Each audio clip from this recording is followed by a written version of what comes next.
بسم الله الرحمن الرحيم إذا السماء انشقت وأذنت لربها وحقت وإذا الأرض مدت وألقت ما فيها وتخلت وأذنت لربها وحقت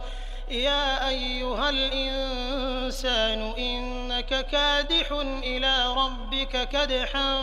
فملاقيه فأما من أوتي كتابه بيمينه فسوف يحاسب حسابا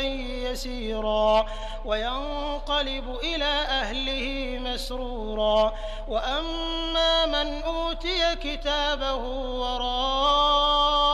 ظهره فسوف يدعو ثبورا ويصلى سعيرا إنه كان في أهله مسرورا إنه ظن أن لن يحور بلى إن ربه كان به بصيرا فلا أقسم بالشفق والليل وما وسق والقمر إذا اتسق لتركبن طبقا عن طبق فما لهم لا يؤمنون وإذا قرئ عليهم القرآن لا يسجدون